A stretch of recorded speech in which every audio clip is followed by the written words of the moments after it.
Thank you, Mike. The next up is Wendy Lawrence.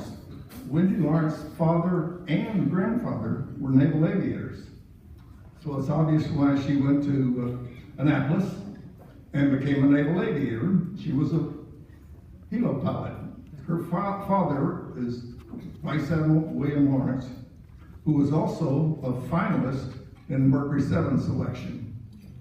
He didn't make it, but I think it maybe inspired Wendy to apply for the program, which she did. So she's been following in his footsteps, that he would be very proud of her if he were with us today. She flew on 4 space shuttle missions, one with Sam Durant's on Astro 2. She had 2 flights to the Russian Mir. She was also on board for the return mission after Columbia was lost. Wendy?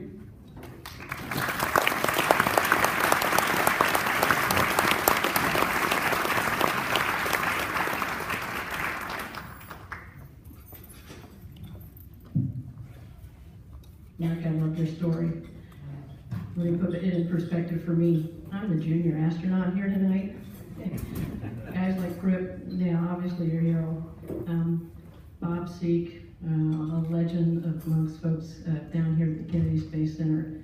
Mike McCulley gave me great orbiters to fly, so it's really fun for me to be here and be rubbing shoulders with people whose footsteps that I tried to fill. And yeah, I guess you could say I was cursed at an early age, 3rd generation naval aviator. My association with the space program began before I was born, in that my dad did compete for a slot, made it down to the final cut before they found a small medical problem that disqualified him. But even before all that, he was flying with Alan Shepard in his first squadron out in the San Francisco Bay Area. Now, for those of you who knew my father, he was about as straight and narrow as it could come. Very straight-laced. My dad told me a story one time about flying with Alan Shepard, and it was not a good influence. My dad said, yeah, one time he went flying under a bridge. You? So, he also had the dubious distinction of being a member of Alan Shepard's Mangy Angel Squadron. Right after the Blue Angels were formed, I guess Alan Shepard was a little, had his nose out of joint, let's just say it that way, that he didn't get selected to be a part of that, so he formed his own flight test demonstration squadron. Then my dad went off to the Patuxent River, and this again was before I was born, and John Glenn and his family lived down the street, so my older brother and sister played with the Glenn kids. So yep, space program in our household was something we paid attention to because those were family friends, but it really wasn't those family friends in space. It was all about Neil Armstrong, Buzz Aldrin on the moon. And as my mom tells the story, there I was lying on the floor, inching closer and closer to the television till I got about that far away. And then she said, you turned around and looked at us and said, that's what I'm gonna do when I grow up. Being a naval aviator, I think, was really for me the tiebreaker and the thing that set me apart, having a chance to go to the Naval Academy. What Crip didn't tell you is that my dad was the superintendent there my last 3 years at the Naval Academy. So don't ask me what it was like to be a woman there, because I have no clue, but I can tell you what it was like to be the superintendent's daughter. So maybe that little trial by fire was a little something else that made me stand out during the astronaut selection. But I'm going to tell a story that Sam will appreciate, because this is an STS-67 story. And in the Navy, as a helicopter pilot, you're kind of considered the doormat to the doormat, right? I am in this room surrounded by all these jet pilots, and I'm a lowly helicopter pilot. We were called dumb rotor heads. So on STS-67, my first flight, I get assigned to be the flight engineer. And on orbit, I get to be the bus driver. My job was to put all the maneuvers into the onboard computer to make the orbiter point in the right direction, and Sam and Tammy Jernigan pointed the telescopes and did all the observations. So I'm like, hey, not bad for a dumb rotor head to be a flight engineer and an orbit pilot.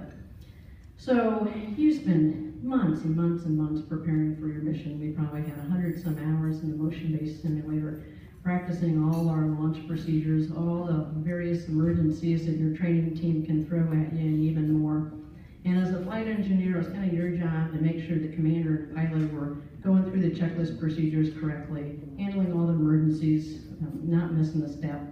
And then every so often you had to help them out, in particular for electrical emergencies, because all the circuit breakers were up over your head. And they had this specially designed tool called a swizzle stick. You know, on the end of it, it had this kind of adapter fitting that you could reach up and pull a circuit breaker. Wow, that's really easy to do in the simulator. So there we go, we go out on launch morning. Remember, Sam, the weather is terrible. It's raining sideways. I didn't think we were gonna launch. I'm the last one in, and I'm very excited because I can finally see the stars. In the world of aviation, we call it a sucker hole. Clouds cleared just enough that we had a chance to leave the planet that day. Again, I've spent probably 100 hours in the motion-based simulator. I think I'm ready for launch. Let me tell you, you are never really ready for 6.5 million pounds of thrust. When we say it's a kick in the pants, well, that's not an accurate description. It's like somebody launching the world's biggest slingshot. You can feel the moment you leave the launch pad. It's like somebody just kicks you in the chest, and then all of a sudden they sit down on you, and you're like, oh my gosh, I can't breathe. So there we are on the solid rocket boosters, and I'm thinking, I cannot breathe. This is amazing. And I think, oh, I wonder if I can put my arm out in front of me. I got my arm up to about here, and I went, whoa, this is really hard. Oh, I'm just gonna let my arm do this. And then I look down at my swizzle stick, and I think, I'll look over ahead of the circuit breakers. I look down at the swizzle stick again, and I think, oh, I really hope nothing bad happens, because there isn't any way that I'm gonna get that thing over my head. First, I can't hold out in front of me. Second, we're shaking so badly, I can't read the writing on the circuit breakers anymore. And then you just kind of lie there and you think, should I say anything?